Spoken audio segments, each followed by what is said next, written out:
back to another outstanding piece of videography that we like to call 5 Minutes at the Frat House with Sidekick and Frat House Mike. Now, last week we had our end of the season NFL Roundtable show, which was a blast with Jim Williams from CLW83.com. So this week's episode is full of balls. We're going to talk round ball, footballs, guys with balls. That's right. We're going to talk basketball, football, and MMA. All right. So, now, to start things off, Mike, we've got a special guest on the line. Yes. That's right. She's made a special guest appearance last year on our Super Bowl show. That's right. But due to contractual obligations, she's not able to be here live with us this year. Right. So we've got her on the phone here. It's Mrs. Sidekick's mom. Yes. My mom. Yep. Carol Weimer. Welcome to the show, Mom. Hi, guys. Hey, Carol, it's good to have you back. We appreciate it. I'm glad to be back. Yeah, couldn't make it out here this year, but that's okay. We'll work through the phones. We'll get you on try to get you on another show later in the year. Yep. So, 67 days we got now until baseball season starts. So I see the Cardinals are building a new addition onto the stadium. Yeah. And so are you getting excited for Cardinals Nation? Oh, yeah. We love the boys of summer out here. We're going to hopefully, try and get another ring wrapped up this year, huh? You betcha. Hey, Mrs. Sidekick's mom, how's the winter been out there in St. Louis this year versus, say, last year? Last year you were saying it was so bad. You're saying the boys of summer. Are you really hankering for those warm temperatures at this point? Yeah. I'm always ready for warm weather. All right, so as you know, we got the Super Bowl coming up this weekend. We've got the San Francisco 49ers and the Baltimore Ravens, and they'll be playing down there in New Orleans.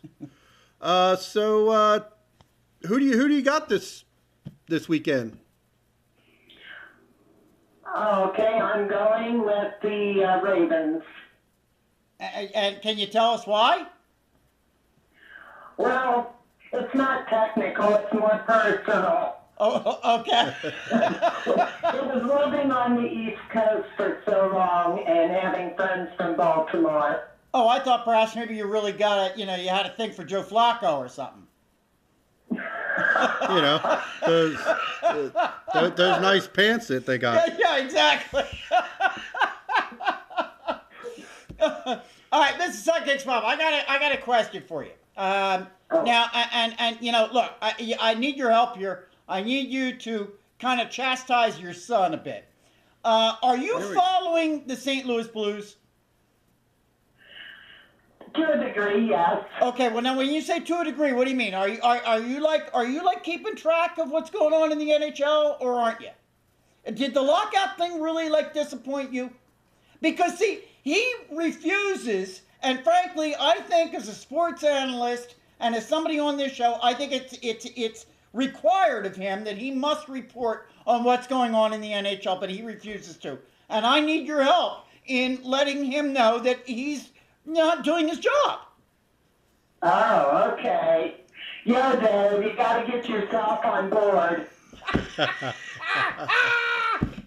But if you remember, though, we're fans first, and I said that with the lockout, I was done with this season. Someone else on the show, though, said they were done with the season. Yeah. And then. Well, I said if the season was completely locked out, I wouldn't be. But I also said that we have a responsibility, and Mrs. Sidekick's mom just confirmed that. Look, even your own mother's over there watching the St. Louis Blues, and you're not. They're not doing too bad, so let's kind of give them a There you go. I agree. I'm right with you. Well, actually, what we're talking about, things that you've been asking. for for my mom to help me out with. Yes, yes. If you remember last year's Super Bowl show, you said that I needed some help from my mom with my picks. Correct. Because correct. last year I did pretty bad. Well, let's look at how we're doing so far this season. I think I know where this is going. So right now I'm sitting at 45-32 in first place. Yes. And you are one game behind me. One game, folks. This is one game we're talking about. 44-33. Mm-hmm. Right. So I think. Oh wow! What a rebound you made, dude! You're one game ahead of me. I wasn't even in the chase last year. Yeah, we'll see where the picks are going today, huh? How about that one? What if it ends up a tie? It's still an improvement over last season. Oh my goodness. Alrighty. Well,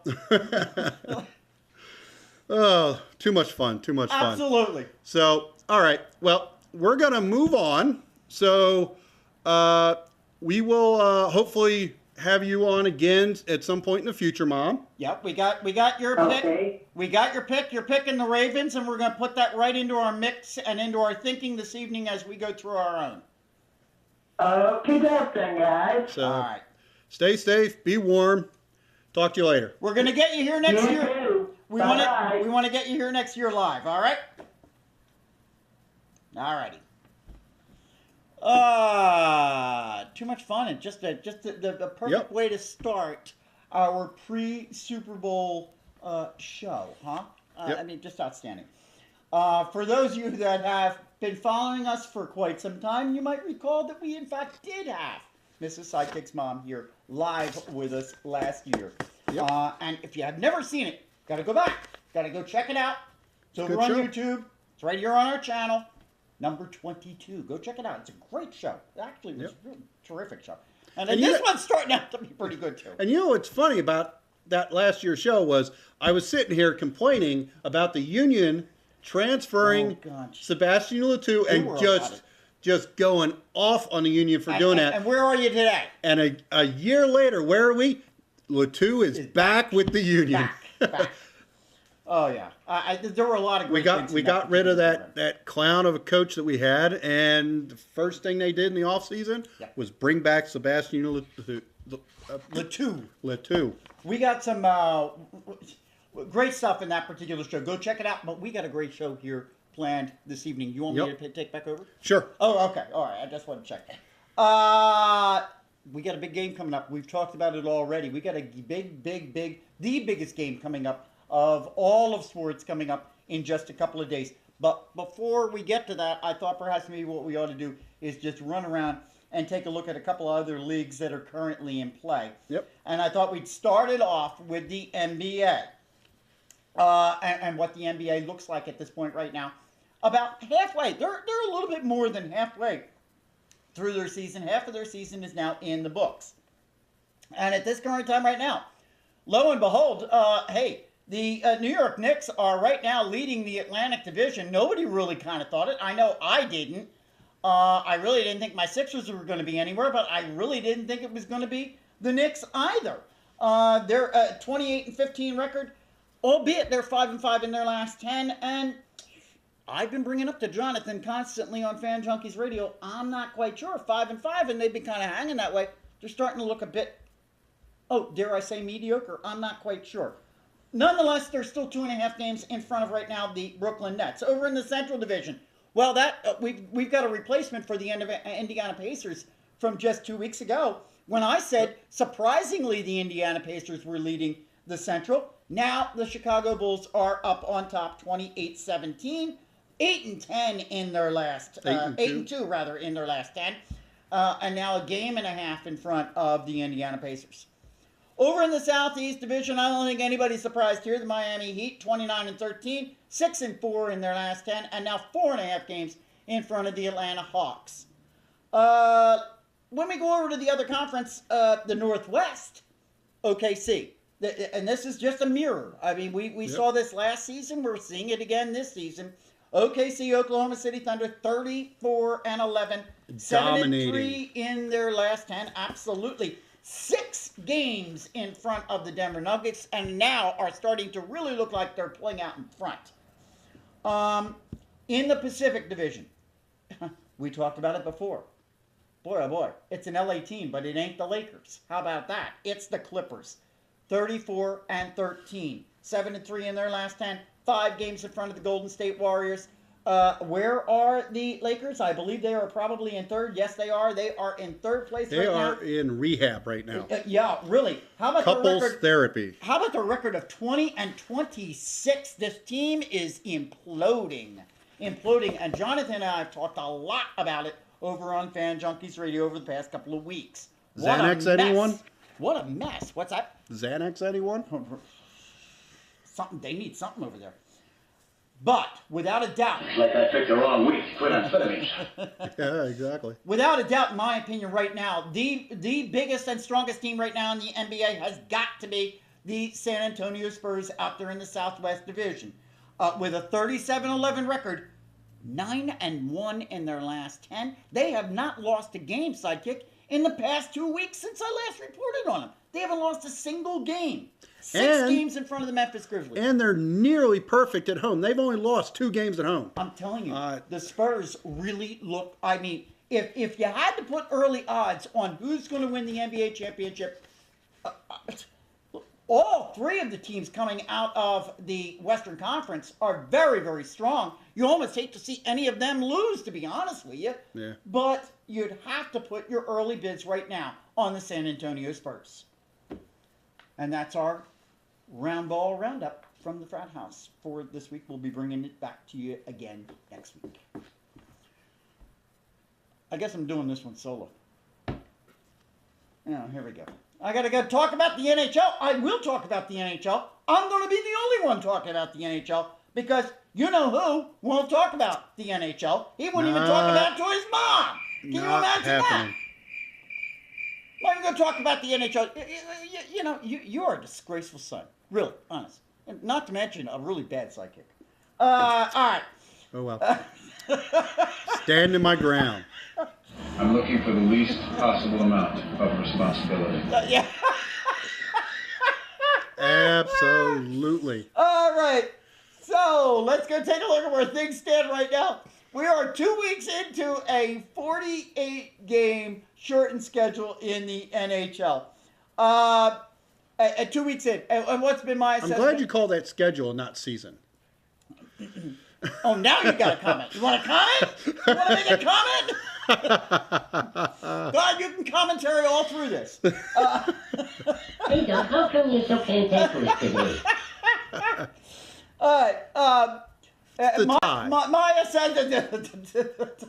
My assessment of where things are right now in the NHL. Well, look, 2 weeks in, what have I seen? And I've watched a lot of games. I've watched a lot. Not just my team. I've watched a lot of them. And hey, to me, it's not been a surprise. I've seen a lot of sloppy play. That shouldn't be a surprise for many people. I've seen a lack of chemistry. That shouldn't be a surprise from a lot of people. But because it is a shortened season, I think what we are seeing that is a bit of a surprise is early leads in divisions right now where you might not expect them. Let's take a look at the leaderboard. Over in the Atlantic Division, where one would have thought perhaps maybe it would have been the Rangers right now, the Devils have the early lead with 8 points. They're 1 point ahead of the New York Islanders. Where are the Rangers? Rangers right now are coming in third. Where are the Flyers right now? In the basement at fifth. Okay? So this is not exactly what we expected to see. However, because of this schedule, you got to understand with a team like the Devils, they've only played 5 games, where the Flyers have played as many as, 7 games? Looks like about 7 games. So we've got kind of a lopsided schedule here, so keep that in mind. Over in the Northeast Division, right now the Bruins are leading everything. Mind you, this is without a Tim Thomas in the goaltending position. 11 points. They are right now tied with Ottawa. However, they have the tiebreaker in that particular division. In the Southeast, the Tampa Bay Lightning right now are leading with 10 points. They are 3 points ahead of the Winnipeg Jets. Over in the Western Conference, the Chicago Blackhawks. I don't think that comes as a surprise. I'm not looking at them. Why am I looking at you? I don't even know why I'm looking at you. I'm not even doing anything. I don't expect any comments. The Chicago Blackhawks are leading in that particular division, 13 points. They're 3 points ahead of the St. Louis Blues. Well, at least somebody's winning in Chicago. Okay, the St. Louis Blues. I should have had Carol on here to be talking to me right now about what's going on with the Blues. In the Northwest Division, are you ready for this one?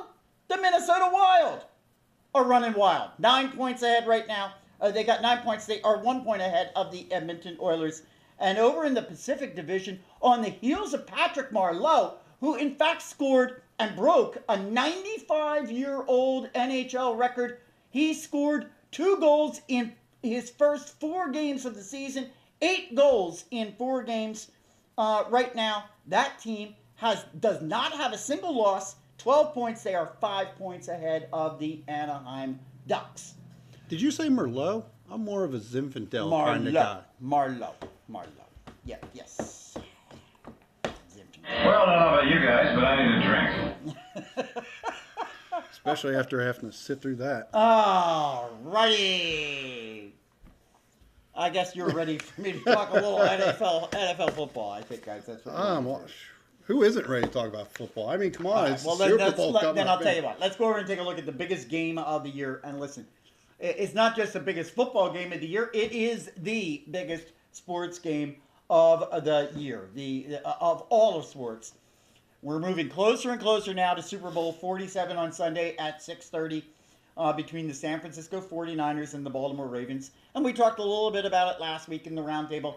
What kind of a bit of a surprise this was, I think, on both sides of the ball. I don't think most people would have predicted that these two teams would have been going up against each other in the biggest game of the year. Now, there's a number of storylines that come out of this game, Sidekick. You got the come out of nowhere 49ers QB, Colin Kaepernick. In my opinion, that's one side of the coin. On the other side of the coin, on the Baltimore Ravens side, I guess the big story really is, veteran Ray Lewis. But let's start it off with the QB comparisons. And so far through the playoffs, and let's put this into perspective here. Ravens QB Joe Flacco, he is right now in the playoffs, rated the number 1 quarterback in the postseason with 114.7 QB rating. Colin Kaepernick, number 2. Number 2 with 105.9 rating. Now, during the regular season, Kaepernick was ranked 19th. Flacco was ranked 28th. Now, that was during the regular season. We know the explosiveness of Kaepernick's rushing ability. Mm-hmm. At the same time, Flacco has not yet thrown any interceptions in the entire postseason. I think that's probably what is propelling his QB rating out of sight. I couched that, though, by saying this. I want everybody to consider this one for a moment because I'm going to pose a question to you. Flacco hasn't thrown an interception. Kaepernick was ranked higher than he was in the regular season. And yet, Flacco's completion percentage in the postseason has actually been 5% less than what it was in the regular season. And one would have actually thought, because by virtue of the fact he's thrown fewer passes in the postseason, and we're only looking at postseason. These are just postseason numbers. You would have thought his numbers would have been a bit higher. So my question to you is this. In this matchup, who do you give the QB edge to? And I'm saying that, I'm asking you to put on your analytics hat here. Don't be speaking from a standpoint of, I'm rooting for one team or another. Who do you truly give the edge to in this particular game? Well, like Cuba Gooding Jr. said, Yep.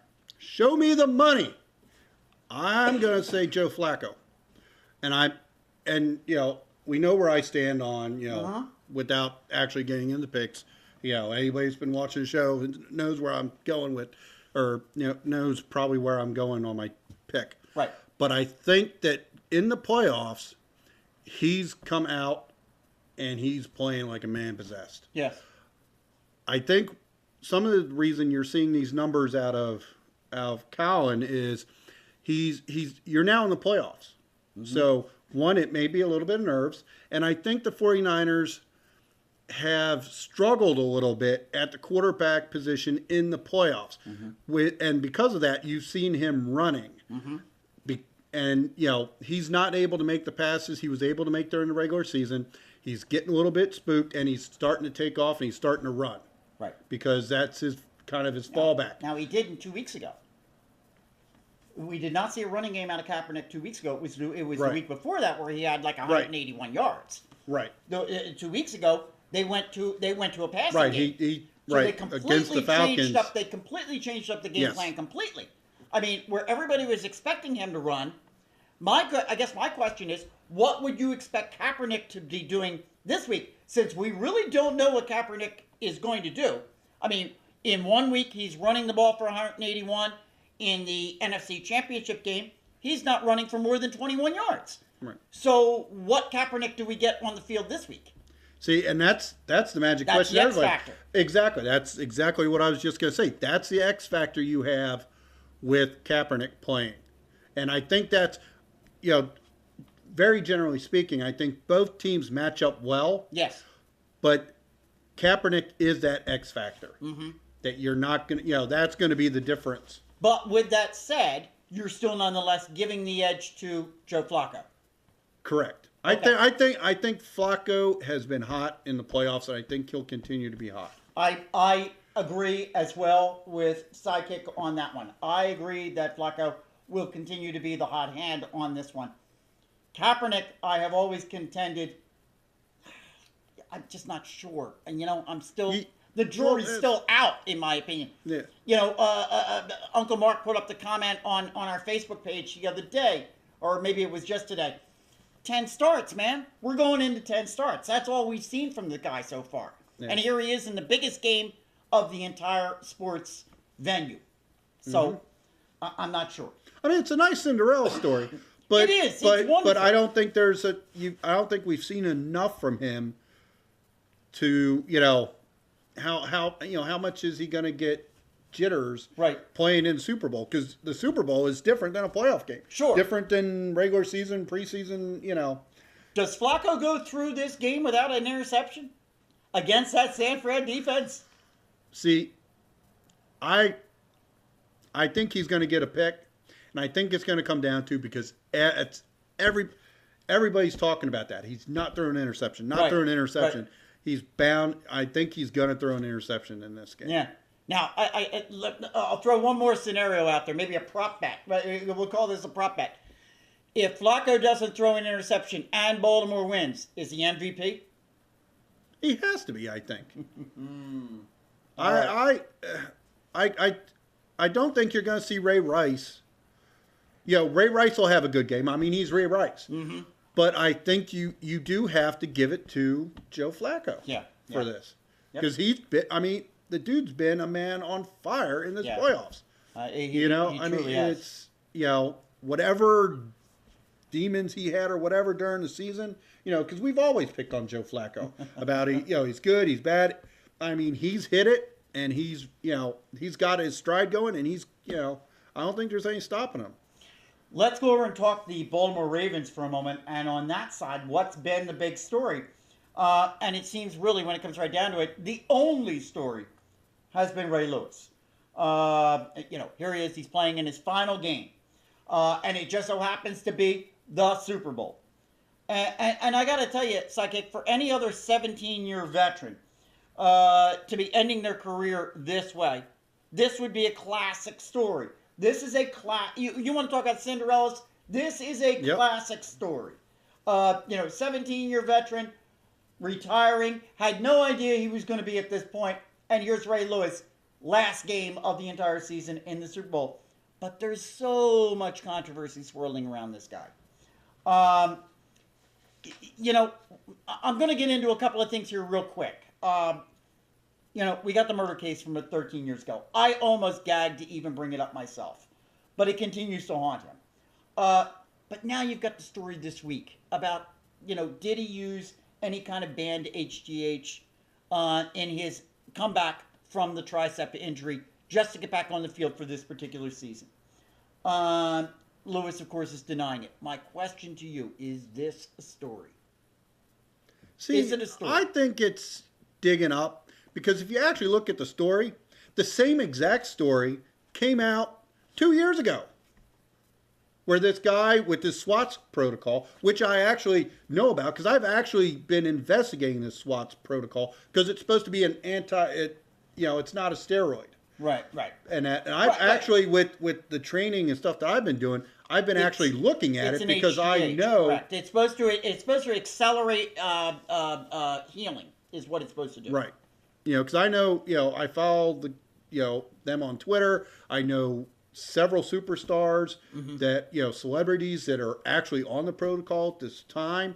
I've known some people that are, just now trying to lose weight. And they've, gotten on it and stuff. So I've kind of been following up on it. But like I said, if you dig into it, this same exact scenario story came out 2 years ago. And it came out that it was all kind of fabricated. If Ray Lewis hadn't already announced that he was retiring, right, and that let's say he was in year 7, 8, and we just automatically assumed he was coming back next year, is it a story then? Or is it not a story this year because, well, hey, leave the guy alone, he's going out? Right. That's all hard. Right, It's a little hard. It's a little hard to say because part of me says, I don't care if you're retiring or you're not retiring. If you're doing something illegal, then you need to be investigated for it. Okay. Okay. Just like a 7 or 8 year guy that would be coming back next season. But having said that, though, okay, if you do investigate him, how do you punish him? He's retiring. Okay, but I hear you. But let me pose you this question, and I brought it up on yesterday's Fan Junkies. Why is it, and I'm going to be honest, I throw myself into this category. Do we put NFL players at a lesser degree when they come out and it's found out that they've used PEDs or HGH or some sort of enhancement sort of issues? Do we put them at a lesser degree than we do Major League Baseball? And I contend we do. If this was Mike Trout, we'd be screaming. That's a good question that I've never actually thought about. For me personally, it doesn't matter what sport. I hear you. I like to believe me personally, same way, but but I guess the media does make more I just out of think it. that we have a tendency to kind of glamorize football a bit more, and so therefore we're a little more forgiving. That's kind of my feeling on it. But also at the same time, no, I don't think that it's necessarily, and this is just off the top of my head. I don't have stats or anything in front of me, but baseball, we know it was rampant. Well, that's my contention. I think it's because, in football, I think they headed it off early, so it never really became an issue. You'll hear an occasional person testing for something. I agree with you. But I think they were ahead of the game and started instituting their rules. And I think baseball and cycling and all these others are playing catch up. I think they've gotten burned.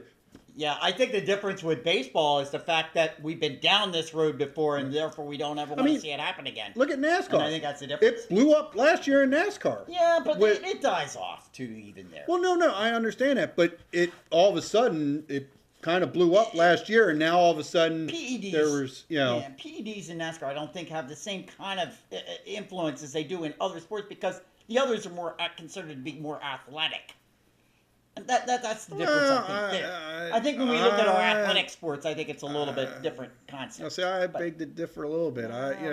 You're driving a car at 200 miles an hour, we'll 100. Have time to talk about NASCAR. Let me get into so one much more. heat going.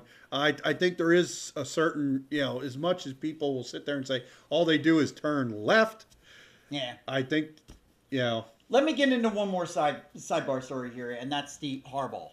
And that's the two Har-Bowl brothers, John and Jim, coaching against each other in the biggest game. Interesting, similar, and sometimes rather different comparisons. Both brothers obviously emphasize defense on their respective teams. Offensively, however, one might say they're a little bit different, especially this year. Jim's 49ers offense with Kaepernick installed currently is being compared to some of the collegiate ranks utilizing that read option. John's Ravens, a bit more vanilla. Now, some of that might be dictated by what he has available to him with a pocket passer like Joe Flacco and company. Jim is obviously more emotional. John appears to be a little more cerebral. However you cut it, in my opinion, it's a great story. It's a neat story. It's a familial story. Do you give any edge, one or the other, to either one of the coaches? No. No. I know. It's a tough call. It really is. I think both teams, this is about as even as a game you're going to get. I'm going to tell you. I really do, too. I really think so as well. And yet, here comes our moment of reckoning. Here it comes right now, folks. You ready?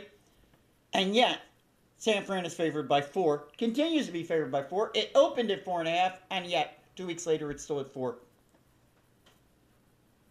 Make your pick. Going with the Ravens, and I want to say I think through the whole playoffs, they've been the underdog.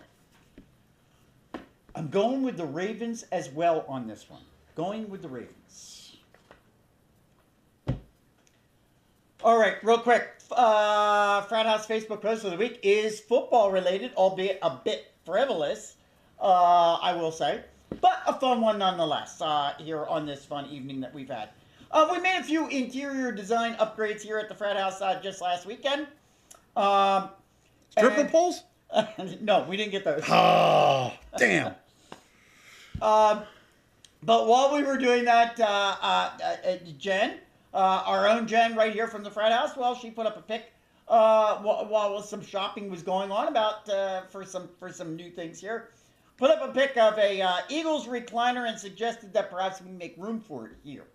While it was the most viewed post on the Facebook page this week, absolutely the most viewed, the recliner didn't make it into the house. So Let's go have a ham sandwich. I guess that's what we're gonna have to do. We're gonna have to do that instead of getting the recliner. Listen, you've got a little UFC event coming up on Sunday. Saturday night. Saturday? Saturday night. Sorry, you're right. I have it down as Saturday, and I said Sunday's Sunday. Super Bowl. You're right. Saturday, February 2nd. So give us a rundown on that. So prelims are on FX at 8 p.m. Mm-hmm. The main card pay-per-view starts at 10 p.m. Real quick, we've got Ian Uncle Creepy McCall versus Joseph Benavides.